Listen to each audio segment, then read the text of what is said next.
Good afternoon, ladies and gentlemen, and welcome to the first ever live webinar presented by Credo Wealth. We have nearly 500 participants here today from at least 4 different continents, and it's a great pleasure to welcome you all in this forum. I'd like to thank each and every one of you who took the trouble to register and are attending today, and a special word of thanks to those who have submitted questions in advance. We have tried to build these into the discussion. Now, I know that this webinar is probably the only thing that stands between you and your dinner this evening, and therefore I promise to keep the proceedings to just under 60 minutes. Just very briefly, for those of you who may not know Credo Wealth very well, an independent wealth management business founded in London in 1998. Today we have approximately £3.5 billion under administration, and that is represented by 6,500 accounts in the UK, South Africa, and elsewhere. My name is Deon Gouws. I am the Chief Investment Officer at our firm, and as you can no doubt tell from my impeccable British accent, I am based in London. It gives me great pleasure to welcome our special guest this evening. Now, I know that somebody like Max du Preez probably doesn't need any introduction, but I'm going to introduce him anyway. And I'm going to do so by quoting just the first couple of lines from the inside front cover of his autobiography, Pale Native, which was published in 2003. It reads as follows: Max du Preez has one hell of a story to tell. In his career as a renegade reporter, he has survived 3 dismissals, 7 libel suits, 13 criminal cases, 4 aeroplane crashes, a bombing, and 2 assassination attempts. Now, ladies and gentlemen, simply by applying the law of averages and by a process of extrapolation, I've calculated that in the ensuing period, which is 17 years since this book was written, there must have been at least 1 more dismissal, 2 more libel suits, 3 additional criminal cases, as well as another plane crash or 2. So against that background, I have no doubt that everyone watching tonight will join me in thanking Max for staying alive and joining us on this webinar tonight. Good evening, Max. Good evening, Deon. I must say your corona beard is very impressive. Thank you. It's not really a beard, Max. As you probably have seen in the news, PPE is very scarce in the UK, so I've decided to grow my own face mask. I've promised my daughter that I'll cut it off as soon as I can have a drink in a pub in London, but it may only be Christmas, so maybe I'll play Father Christmas before that. In any event, Max, before we get into the topic of the day, I saw some interesting analysis the other day, which was the result of work done by somebody who calls himself a techno-media expert. And what he says is that if you arrange an interaction like this with a celebrity such as yourself, now I know you may not see yourself as a celebrity, but you do have 248,000 followers on Twitter, so that certainly counts in my world. It's not the 111 million followers of Justin Bieber, mind you, but unfortunately, he was not available tonight. But in any event, what this techno-media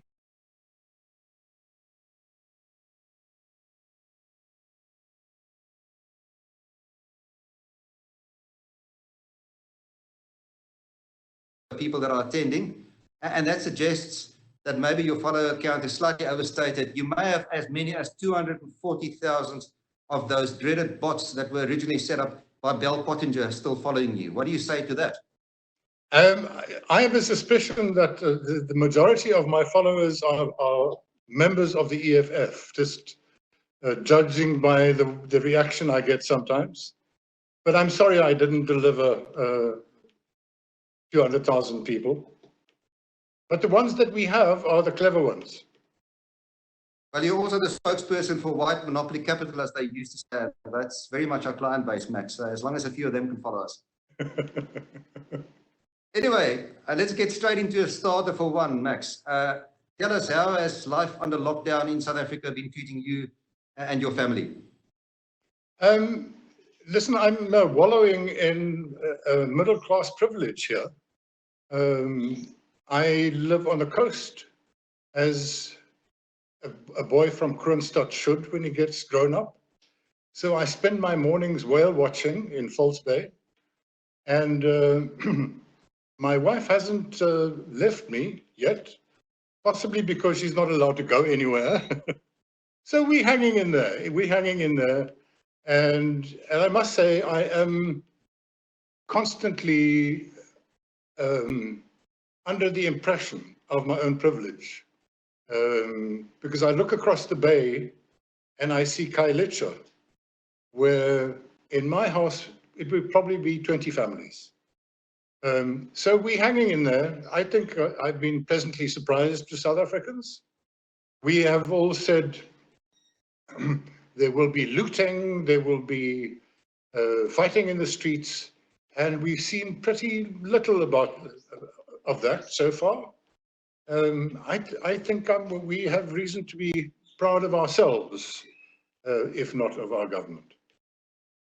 Just focusing on something you mentioned there, Max, you talk about, yourself being lucky enough to be wallowing in middle class privilege, and you refer to, the informal settlements across the bay that you can sort of look at from a vantage point.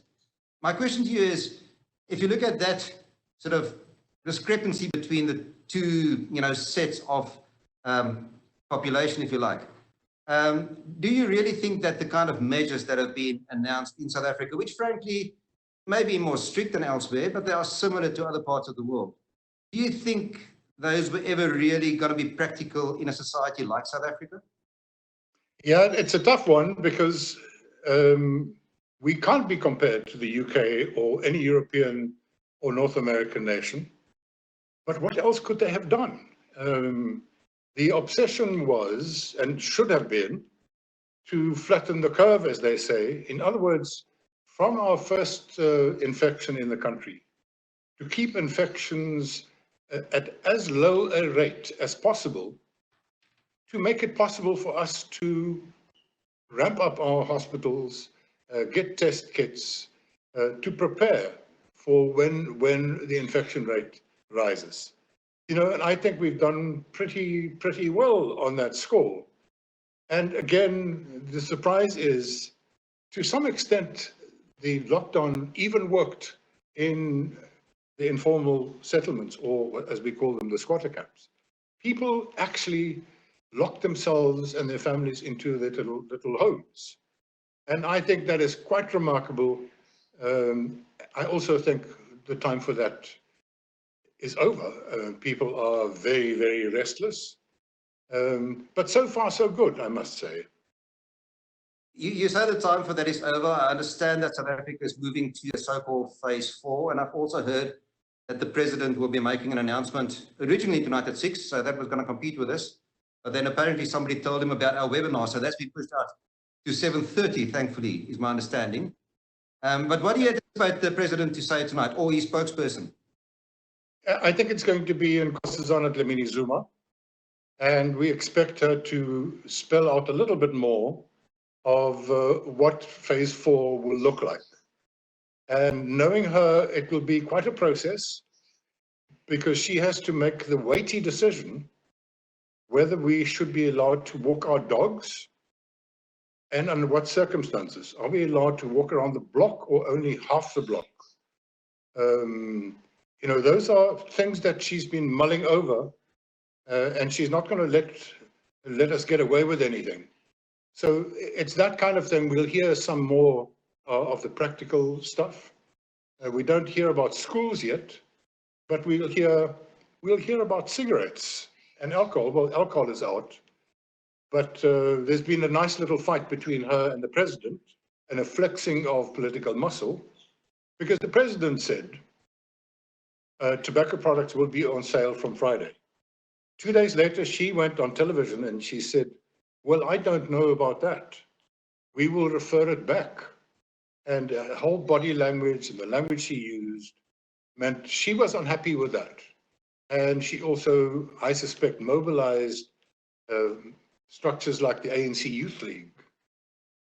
People might have forgotten who that was, but there is still something called the ANC Youth League. They popped out from nowhere and came out in support. And I think it would be one of the more foolhardy decisions to continue to ban tobacco products. Because if you have people in close quarters, You don't want them to go cold turkey, those who are addicted to nicotine. It's a difficult thing. It makes people irritable, short-tempered. You want South Africans to continue to buy in to the project where they give up their freedom and they become impoverished. And you don't do that by making it unnecessarily unpleasant. So, but that is Nkosazana Dlamini Zuma. We've seen the other side of her. She's a doer person who likes control. And I think we'll see in the next week or two a lot more of this political positioning inside the ANC. My question to you is, Max, why did they do it in the first place? Why ban walking the dog and cigarettes and alcohol? And then there's the other interesting things like, you know, the chicken at Woolies and things like e-commerce, which frankly I think could help a nation in lockdown rather than hinder. Yeah. Well, let me put it to you this way. I think if you ask me, how did South Africa do so far with the COVID-19 crisis? I would say health-wise, rather brilliantly. Cyril Ramaphosa came on the scene. He was reassuring. He employed his old modus operandi of consulting everybody, building consensus. You know, he had the faith communities and the business community. He had all the political parties together, which was absolutely perfect for buy-in to this whole thing. So that was his strength. Also, his weakness over the last 2 years, because it meant he couldn't act decisively in the post-Zuma era. But okay, so his moment came and he handled it extremely well. He had an extremely good Minister of Health, Zweli Mkhize, who's fortunately is a medical doctor himself, not trained in Cuba, actually trained in South Africa, properly trained. And the two of them, with their rather brilliant team, with people like Salim Abdul Karim and Helen Gray and Helen Rees, or Linda Gray and Helen Rees, a lot of internationally acclaimed epidemiologists and medical scientists. They did the science thing. So the medical thing worked. Our death rate is extremely low. I think it's 93 today. Now, if you look at Algeria, Algeria is in the 500s, and it's a smaller nation than ours. Brazil is more than 5,000. So we can talk about that later, why the figure is so low. But I think it's in large part due to the lockdown. Okay, so that's that part. The managing of the lockdown has been disastrous, The non-medical part, where the cabinet came in, and we saw demonstrated to us, if we didn't know it before, the level of unprofessionalism and ineptitude in our cabinet, with literally 2 or 3 exceptions. We saw I think somebody said to me yesterday, the crisis has brought out the best in the good people and the worst in the bad people.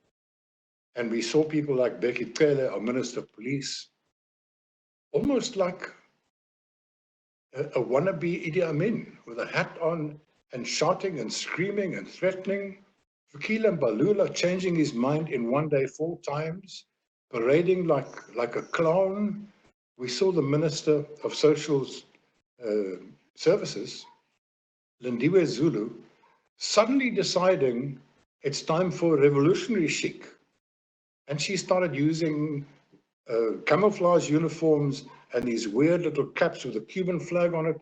And you thought, okay, well, this is where these people really are. And the gap between the private sector and the public sector, the political classes and the bureaucracy on the one hand, and the private sector and the professional class on the other hand, is a chasm as big as the Grand Canyon. And that struck us quite seriously. Well, this feeds neatly into a story that I read in Vrye Weekblad a few days ago, something that you wrote under the title that you should choose the hill you want to die on. I don't know if you remember the little anecdotes that you shared there, and ultimately how it feeds into the conclusion, and also where those words come from. Maybe you can just share that. Yeah, it's as far as I know, it comes from the Vietnam War, where you have to be you have to be on the high ground, but you've got to choose which one. There was the story of Hamburger Hill. I don't want to die on Hamburger Hill. So I think what it's become is to say, pick your battles. And I think Nkosazana Dlamini Zuma is picking all the wrong ones. You mentioned e-commerce. It makes absolutely no sense why all our big chain stores and Take a Lot and those guys can't start delivering parcels of everything, of anything on Friday. I just had a delivery of a computer charger from the iStore in Joburg because my charger backed up, and that apparently is legal. I phoned them and they said it's legal. So it got delivered. And I spoke to the guys. More or less 4 people were involved in getting it here. So it makes no sense. And that was Ibrahim Patel. And I have a soft spot for Ibrahim Patel because he's not a corrupt man. He's a man of great integrity. But I think at moments like these, the old communist in him tries to get out. That old, and we see a lot of that in the ANC, the old instincts are coming out, like embracing Venezuela and embracing Cuba, and the camouflage uniforms, and may I say, the abuse by the military and the police is something that was inherent in the ANC before 1990, in Umkhonto we Sizwe. You mentioned Cuba, you've mentioned it a couple of times. What do you make of all these medical doctors that were phoning this week at a cost of, if the spreadsheet that has been leaked is correct, something like 439 million rand. And I believe you can get quite a few good doctors in South Africa, quite a few of their hours in the next few weeks and months for that price. So why? Yeah, there's a lot of revolutionary fluff posturing going on. And I suspect that's one. I think we can use some of them. But it's become clear now that this is not an act of international solidarity by Cuba. In fact, Cuba has, I just wrote it down somewhere, Cuba has 30,000 doctors in 67 countries at the moment. It's one of their main sources of income, is renting out their doctors. Some of them are good. I made a documentary film in Cuba, and I tested their sort of community health program. It really works. So some of those guys are good, but this is not an act of solidarity. It's white-coated diplomacy in one sense, but it's also a major source of income. I won't be surprised if the suggestion was made by Cuba that can we send some people. The mistake we made was there are quite a number, we don't know how many, but we hear anecdotally of many, many, many young doctors who hadn't been placed, of doctors who are South African citizens who got trained here, who sit at home. It makes absolutely no sense. And for, almost 500 million rand is a fair amount of money. And by the way, I think the story that will come out soon is how much do these doctors actually get paid themselves? Very little if we judge by what's happening in other countries. They might get 5,000-6,000 rand per doctor per month. The rest of the money is going to the government in Cuba. That's not good. But, now we have them. I'm not moaning and bitching about that. Hopefully, they will pick up English quickly enough and will help us because, our big struggle lies ahead. We're not there yet. Our peak is July, August, September. So Max, with the peak still coming on the one hand, and with you being quite critical of a number of aspects as already discussed, we can't change what's happened to date. We are where we are. The question is exactly what happens next. If you magically became president, tonight, what would you do? How would you change things going forward at this point in time, given the fact that the curve is still lying ahead of us? Yeah, if I were Cyril Ramaphosa, I would recognize my power, the power that he has in South Africa today. His popularity is through the roof. We are all South Africans are grateful that we have him instead of Jacob Zuma, instead of even Thabo Mbeki, or certainly instead of Donald Trump, or Bolsonaro, or one of these guys. So he is in a position of power, and again, we're beginning to see that he's not using all the popular power that he has. But he should use it now and say, we are in crisis. This is an absolute question of survival. So we are going to risk having more people die, but we have to open up certain levels of our economy. I think he should overrule his cabinet and say at least e-commerce, and the simple things that you, with a low risk, you can get a lot of economic activity back, like restaurants. Why can't people go and fetch? Don't sit down, that's dangerous. But now we're killing our restaurants. Tourism in South Africa, tourism in Cape Town, where I am, is dead and will be dead for a very long, long time. So let's save some of them. That's the kind of thing that I would do. And then I would say, we have a blank slate, and this is what we're going to do. South Africa is going to look different from now on.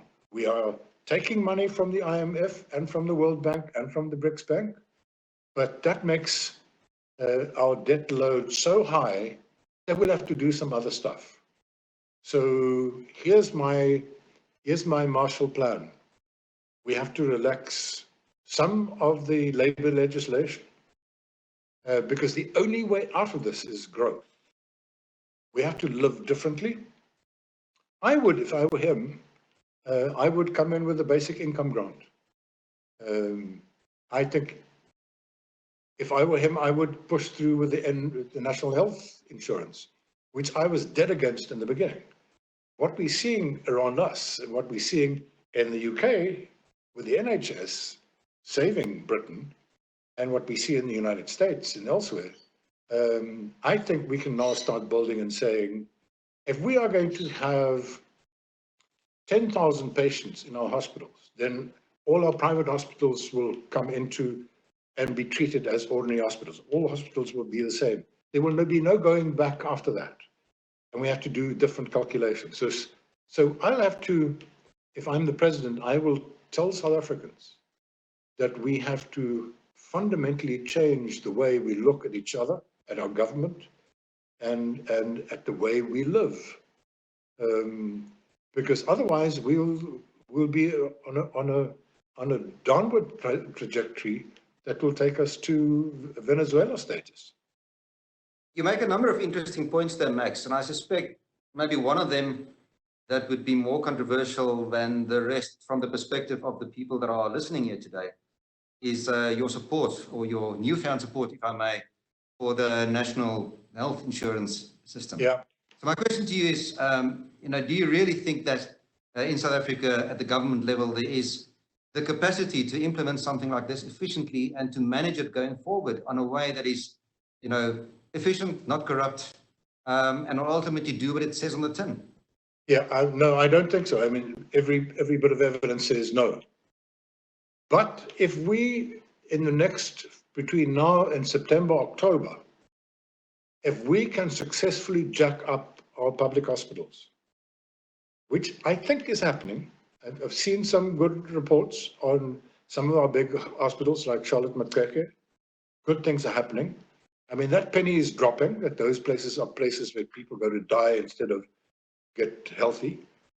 If that gets fixed, and if we then do a calculation of a guy like me, I pay 7,800 Rand a month on health insurance. So you take all that kind of money that people like I pay, and you put it in the same jar, and you can impose a professional leadership, a professional management on the whole NHI idea, then I think it would be the ideal. But there are many, many buts before we get there. But how do we get back to where we were before? Once we're out of this thing sometime next year, It'll be hard to not have a basic income grant. It'll be hard to scale down on the social grants. We'll be a traumatized nation. And I just think it is a good time to say, we'll have to bite this bullet. We have to have national health insurance. A number of the things you mentioned there ultimately are, aspects of economic impact. But if we just lift the conversation slightly to a, slightly higher level and talk about economic impact, there are people who say that if you look at the way that this crisis has been managed, not only in South Africa, but around the world with lockdowns and essentially stopping the economy, that the cure may end up being worse than the disease, that more people are likely to end up dying of hunger in the next few months than those that might have ever been killed by the virus. What do you think of that? Do you think that's just a myopic view, or what are your thoughts? Yeah, I don't know. I don't know if anybody has that answer yet. I spend my days reading science and economists writing exactly about this, and it's it's 50-50.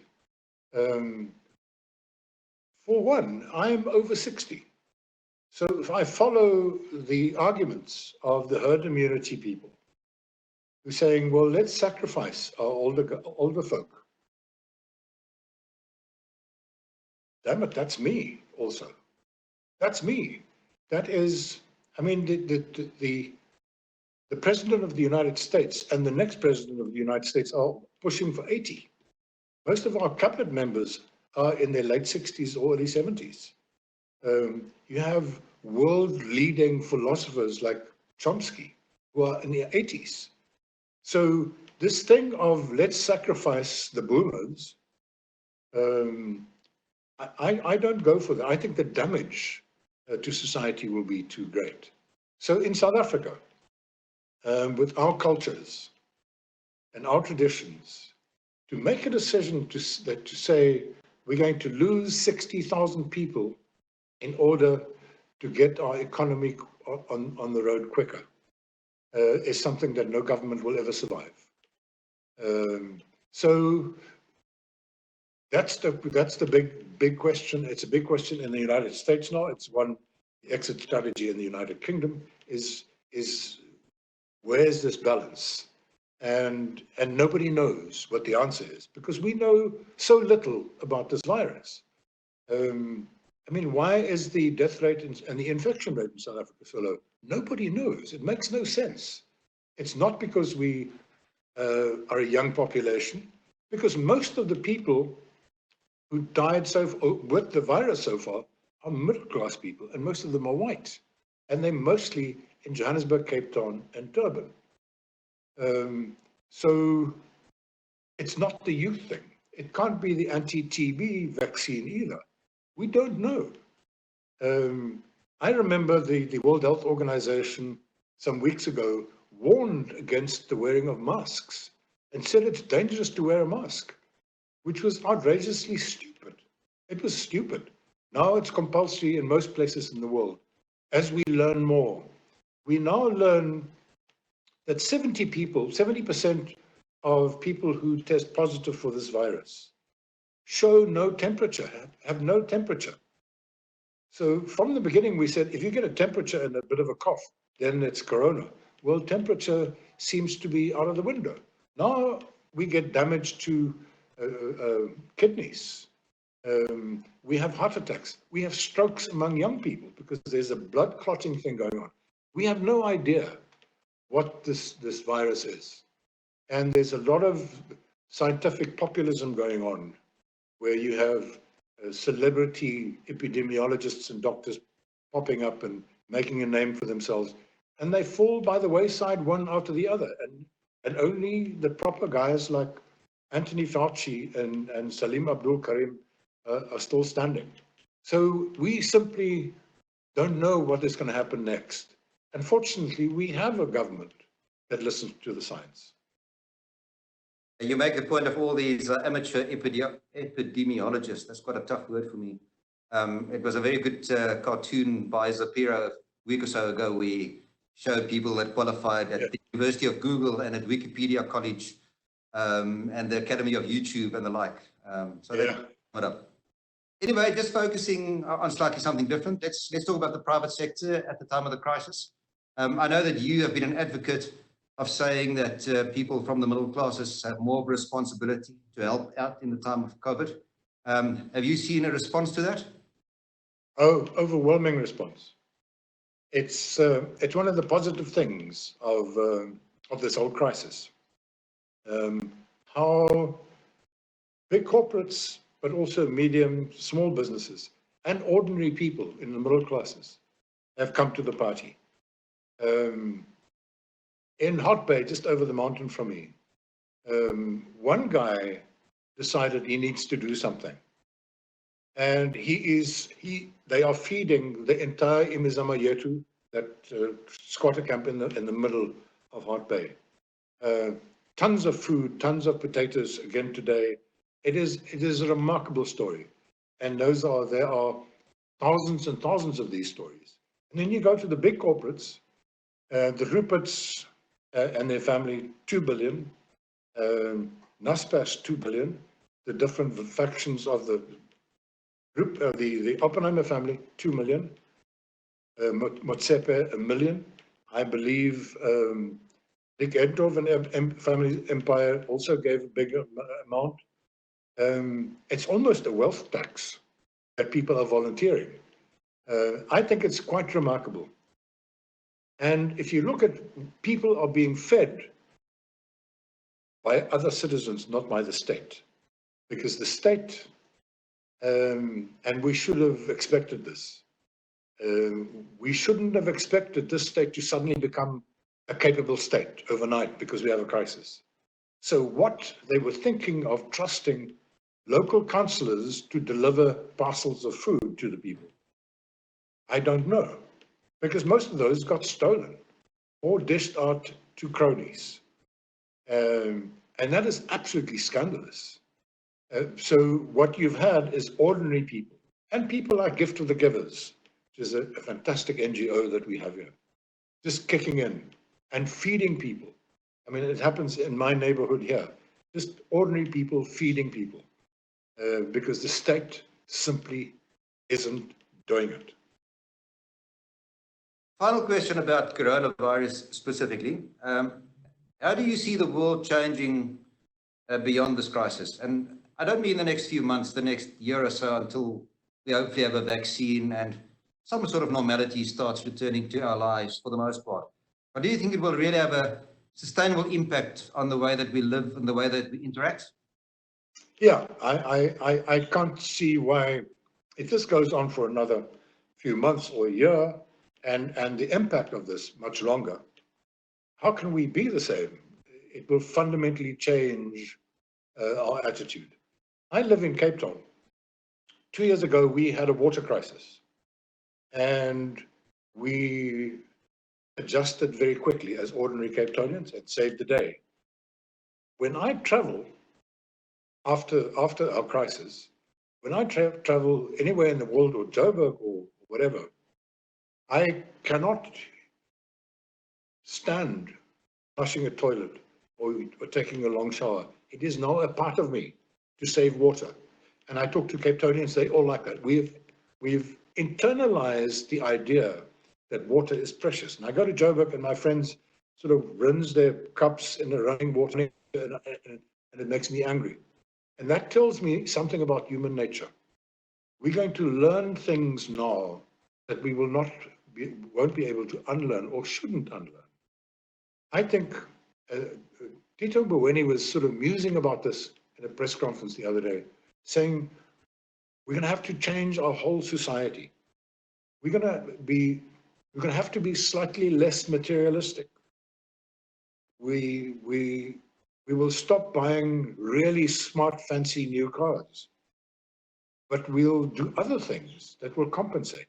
We'll become a more caring society. So I think all those things will impact. I think it's testing a whole lot of relationships and marriages. and most of them will be stronger after, some will not. So in many, many ways, I'm the kind of personality, I welcome social distancing because I'm not a very social person. I don't like kissing and hugging people. I don't like being in public. I don't like making small talk. So in that way also, we will adjust. We will probably never shake hands and hug people again. Because it now seems as if this virus might never go away, that it might become something that we have some kind of resistance to, but we're not immune to. And so it will come and go like the flu. And so we will wear masks for a long time. We will clean surfaces. We will wash our hands. And I hope our children, our young children, don't become too uptight about this, because I grew up in the Free State, and it was good to be dirty. I have a strong immune system because we ran with the animals, and you hardly wash your hands, and it's dirty, and that's good. And now it's all sanitized. But on a larger scale, I wonder if our dream, or my dream, that can we get the state to be smaller? I think it's the end of that dream. If this crisis had shown that you cannot have an incapable small state, the state is absolutely necessary in time of crisis. So I think we need to fight that. I think we need to fight a new authoritarianism that we see everywhere in every society, that we buy in to limitations to our freedom and to electronically being monitored and stuff like that. And will we take that freedom back? Will we take that freedom back? In South Africa, it's particularly harsh. I mean, they're doing stuff that they shouldn't be doing. The Minister of Police stands at a press conference and he says, if you have a spaza shop and you deal in liquor, we will not only take your liquor, we will destroy your property. Now, that's, even saying that is illegal. He's encouraging people to commit a crime. He's the Minister of Police. Nobody jumps up and down in the society because, oh, we got to stand together. There's a crisis. So we need to fight everywhere in the world against a watering down of our freedoms. We need to fight against the military in the society. We have the entire South African National Defence Force employed in South Africa today. 74,000 people. The irony is we bought them frigates and submarines and supersonic planes because they were going to defend us when the war came. Now the war came and they can't help us. They just beat us up in the streets. We see them going to Parliament saying, the Chief of Staff looking at the Speaker and say, sorry, I don't answer to you. Parliament, you're not our clients. We only answer to the President. I mean, we have not seen this before. So we need to be sharp. We need to fight back. So yeah, in many ways, life will never be the same. Those are a number of big statements, Max. So I will leave the virus there and sort of change focus just slightly. But I'm still with politics. You've been a political journalist now for the better part of 5 decades. And in that time, you've seen several heads of states and hundreds of ministers come and go. How would you rate the current government compared to what you've seen in your career? And as a sort of a subset to the question, or a different way of asking the same question, who do you see as the strongest and the weakest links today in government? I do think that Cyril Ramaphosa is the best man we have available for the job, with all his shortcomings. He is the best man we have. And if we look at the ANC, well, maybe this is going to be the undoing of the ANC also. Maybe this is the final kicks of a dying horse. And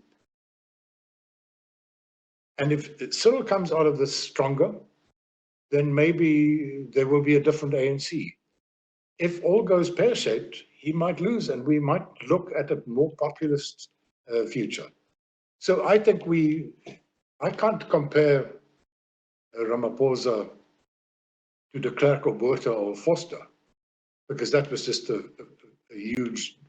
hugely immoral, different regime. He certainly is a lot better than Jacob Zuma. I mean, thank the good Lord, Zuma wasn't in power now. In fact, we would have been in a much better position to fight this virus, at least in terms of our economy, if we didn't have 9 years of Zuma. And I think he's a lot better than Thabo Mbeki. You can't talk about Mandela, he was the saint for 5 years. But in terms of human quality, in terms of leadership, I think Cyril Ramaphosa is one of the better ones. He's one of the best in Africa at the moment. And he doesn't have strong competition with Trump and Johnson and Orban and Bolsonaro and, not a great crop at the moment. But his problem is his party. And he doesn't seem to have the appetite to confront his party right now, because his biggest fear is he will be the man to break up the ANC. Well, it might have to come to that. But in terms of the cabinet, I think it's pretty miserable, to be honest. It's pretty miserable. We have people like our Minister of Foreign Affairs. We have a couple of ministers that are good. And then we have some real clangers. And I think perhaps this is another thing that I should mention. I think what has been happening in the last few weeks could spell the end of cadre deployment. We've seen some disasters in the Free State and in the Eastern Cape where people have no idea, but they go on television and they have no idea what they should do. And then you see in social media and in the newspapers, say, really? Have we tolerated this person as a member of an executive committee for 10 years? So there's going to be a little bit of more of a sense of at least get people with merit in positions of power.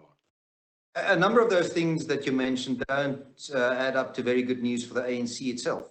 But that begs the question, what about the alternative? How do you see opposition politics shaping up in the next few years? Yeah, unfortunately, the DA is sitting in a corner sort of humming itself. The EFF, one would have thought that this is their moment. It wasn't their moment. In fact, I think they're losing ground. Interestingly enough, Julius Malema had a Freedom Day speech, and he is opposed on Twitter, where that's his domain. People are shouting and screaming at him because he said, let all Africa come to South Africa and we'll help them out. So I think I've been thinking we are heading for a complete reorganization of political forces in this country, because the ANC has to die at some point. It's not one party anymore. It is so rotten. It is so fundamentally rotten. But there's not a single party challenging it. So I think what you will see is the DA is breaking up. You see Herman Mashaba making some headway. So you'll have that kind of free market, middle-class social democracy, the biggest chunk of the ANC, the biggest chunk of the DA, become the new middle. And that's a 70% middle. And the center in South Africa needs to be strong for us to have stability. So I literally see that in the next 10 years, that we lose all the old divisions, and that your classic liberals, white liberals, will find another home. They'll become a splinter group, or they'll have to side with Freedom Front Plus and AfriForum. But social democracy is the way to go in this country. Max, I'm going to change the focus slightly and talk about something else. Now, we received the joyful news this morning that UK Prime Minister Boris Johnson has just become a father for at least the 6th time that we know of, at the ripe age of 55. Now, if I'm not mistaken, your youngest daughter was born when you were a similar age. So my question to you is, do you have any tips for Boris today? Yeah, I don't think Boris is the kind of guy who listens. You know, he lives by his own charisma. That's all he has. I mean, we look from the outside to Britain. That's all that Boris brings, because he has charisma. I mean, there's no doubt about that.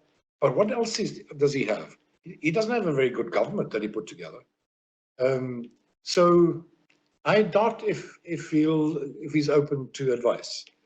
What I will tell anybody in that position is that you make a better father when you're older, and you appreciate it more. So hang in there with your kid, be a good parent, be a good friend, have an open mind, live with that child. It is the most precious thing in my life, and I'm a better father now than with my big kids. It is an absolute joy. Those are very heartwarming comments, Max. Thank you. If I just may, and I know this may be personal, but this youngest daughter of yours today is a teenager. And my question for you, and it will be my final question, I think, about South African politics ultimately. But what is your message to your daughter about her long-term future in South Africa? Well, I'll certainly, and we've had this conversation several times over the last month and year, is I wouldn't advise my child to leave the country. Unless there is, for a while, maybe, unless there is a really great opportunity. But I truly believe that she should stay here, make this a home, because I know her personality. And I still believe, I will not go anywhere. I still believe that this is a very special society. I'm not negative long term. Medium term, short term, I'm quite pessimistic. Medium term, less so. And long term, I think we're going to make it. So I'm helping my child to understand the history of South Africa, and the true problems that we have around us. And I think it's a privilege for us to live in a society like this. I feel it's a privilege to live through the COVID crisis. I mean, as a journalist, this is, I remember my grandfather, who was a soldier in the Anglo-Boer War and a prisoner of war in Ceylon. He died in the Spanish flu of 1918, 6-7 months before my father was born. And that's been with me all the time. It's that kind of epic development in the world that we are living through, and we should be alert, and my child should be alert and see where it takes humanity, because everything is temporary. Yeah. Thank you, Max. We're getting to the final phase. And if I may, I'm going to end off essentially on another sort of personal note. If I'm correct, you are turning 70 next year, and shortly after, you'll also be celebrating 50 years in journalism. Now, these are big milestones, and I think we can congratulate you on that. But against that background, my question to you will be, what's been your biggest highlight of this very long and distinguished career? What's been the biggest disappointment? And perhaps, share one of the funniest moments that you've witnessed or experienced. Yeah, I had a few moments that anyone would remember in their past. I think my association with the Truth Commission in South Africa was a highlight. It was a very big process. Just to see this nation go from extreme repression and apartheid in the 80s to what we got after 1994 was a massive privilege, and I had a front row seat. I think the one moment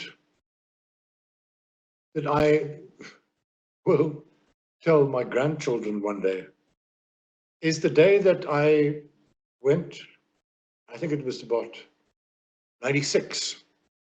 P.W. Botha was in court because he refused to appear before the Truth Commission. So he was in court in George, because he'd been in the wilderness for a bit of a while, And he was parading around. He was now old and retired, and he was loving the camera again.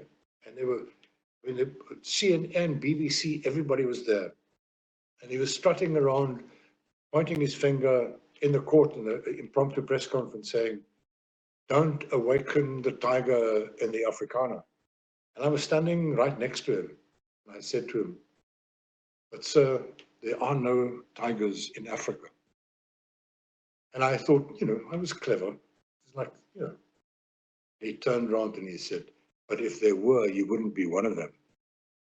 And so he had to explain. People asked what was this about.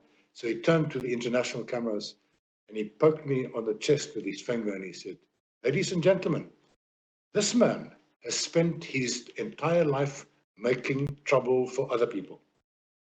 And I thought, that sums up my life. Thank you very much. And I said, "Dankie, meneer die president." I know that anecdote is so important in your life that you use it in the sort of introduction to your book as well. I just reread it the other day, and that certainly, I think, is a good way of closing off.